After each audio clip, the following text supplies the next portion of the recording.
very second that alcohol enters your body, it begins to set off a chain reaction of events that cause a cascade of problems to reverberate throughout your entire body. First off, it's an irritant to the lining of the esophagus and then the lining of the stomach. It's then going to cause your stomach acid to skyrocket, which is going to leave you vulnerable in the future for developing things like indigestion, acid reflux, stomach ulcers, bacterial infections, and that's if you're lucky. It's then going to absolutely decimate those critical digestive enzymes in your own stomach, which are not only responsible for metabolizing your food, but for absorbing those critical building block materials of life itself. And then slowly over time your intestines will lose more and more and more of the ability to absorb whatever nutrition actually makes it to them. And then every time that your precious liver has to metabolize alcohol, and its far more toxic byproducts, acetaldehyde and acetate, it's got to use critical nutrition that your body needs to do that. Things like niacin, and that's going to leave you with a serotonin deficiency and then a melatonin deficiency, because niacin converts into tryptophan, and then serotonin, and then melatonin, and that's going to leave you with this persistent, nagging feeling of depression and gloom that's just going to hover over you like a dark cloud that never seems to leave because of the low serotonin levels. And it's also going to leave you feeling more tired and run down over time because of the low melatonin levels. Because melatonin is not only a hormone that has huge anti-aging, anti-carcinogenic benefits throughout the entire body, but it's also a hormone that controls the quality and depth of restorative sleep that you can get. And the lower melatonin levels you have, the lower restorative sleep that you're going to get. And that's going to hurt your immune system, and that's going to leave you more vulnerable in the future for every emotional and psychological and physical problem. And that's also going to cause your cortisol levels to rise, because cortisol is a stress hormone that rises in response to lack of sleep. And that cortisol is going to cause you to start retaining more and more fat. And even if you're skinny, you'll start to get fat rolls. And the cortisol will also sap vitamin C out of the body just like that, which is going to cause your skin to start to prematurely wrinkle and sag over time, because vitamin C is critical for the synthesis of collagen. And then pretty soon your friends will start ignoring you, because hey, who wants to be friends with a depressed, irresponsible, alcoholic hermit who suddenly isn't so attractive anymore? The symptoms of malnutrition start off extremely slowly. They begin with things like irritability and lack of energy, listlessness, depression, loss of appetite, weight loss or dramatic weight loss. This is a picture of me back when I believe I was around my lowest body weight. I think I was 135 in that picture, which for me and my body type is skin and bones.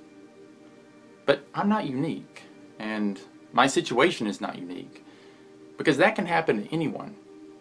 Because alcohol is an extremely deceptive food, and it's deceptive for a couple of reasons. One, it's deceptive because the symptoms of malnutrition creep on so slowly that you probably won't even notice they're occurring. Probably because you were drunk at the time like I was, but also because they're that gradual and they're that insidious. It's like developing cataracts until one day you wake up and you look up in the mirror and you wonder, my God, what did I do to myself? And then it's deceptive biologically, because alcohol is an extremely high energy, high caloric food. It's got 7 calories per gram, as opposed to protein, which has got 4 calories.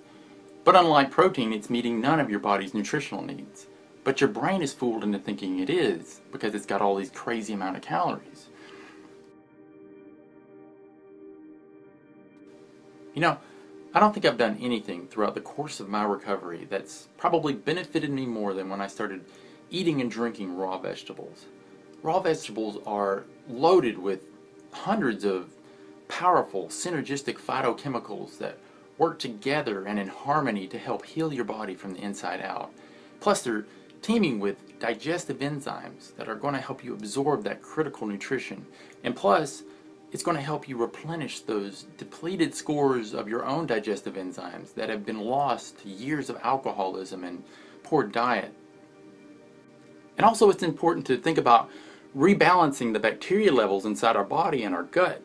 Right now there's a delicate balance that exists inside your body between human cells and bacteria. There's over 300 to 1,000 different species inside your body. There's over 10 trillion bacteria cells inside you. That's 10 times more than there are human cells. You're by far more bacteria than you are actually you. And that delicate balance can be thrown off by so many different things, whether it's alcohol abuse or overindulgence in sugar, or even one-time antibiotic use can throw it off. You know, they call the gut the second brain. And that's because 80 to 90% of our body's entire serotonin production is made in our guts, not in our brains, where most antidepressant SSRI medications focus their attention. It's in our guts. And that's influenced by bacteria levels. And that bacteria influences so many aspects of our health, whether it's mood health or digestion. And it's really important to keep that level balanced. And there's a couple of options that you can take to rebalance your bacteria. One is pill form. And those are great, and they can be great. The problem with that is that it's inconsistent sometimes, the results you get. And those probiotics vary from not only manufacturer to manufacturer, but also store to store, and can even be influenced by heat. And they're really sensitive to heat. So you can be buying the same product, same manufacturer, and still get different results. But the best way, I think, to rebalance your probiotic levels and your bacteria levels is simply through food. And there's so many different foods that you can eat, you know, to rebalance your probiotics, whether it's yogurt, which most people know about, or kefir, I've heard it pronounced both ways, or even kombucha, which is a fermented tea from China. There's so many different ways to do that. And plus, the great thing about food is that you can make it yourself, it's cheaper, and you know what you're getting because you know what you've put into it. And one of my personal favorites, and something I do every single day, is lemons. I don't know if I learned about lemons through reading or just by dumb luck, but back when I got into juicing vegetables, I was juicing kale and broccoli and all those great foods with all those tremendous benefits. And I almost didn't stick with it because the digestive discomfort was so great that it almost made it not worth it. And then one day, I just threw a lemon in there, and all that discomfort went away immediately. And it turns out that lemons are one of those superfoods that help increase the absorption of the other foods it's paired with, and it stimulates those stomach and gastric enzymes that help you absorb and digest those foods you normally have problems digesting. Plus, it's got this amazing substance in it called D-limonene, and among its many amazing health benefits, it helps stimulate those phase 1 and phase 2 digestive enzymes in your liver, and that helps you digest and absorb foods. Plus, it helps you detoxify the body, which is another added benefit. Plus, you throw a lemon into a cup of kale juice, and immediately the flavor goes up 100%.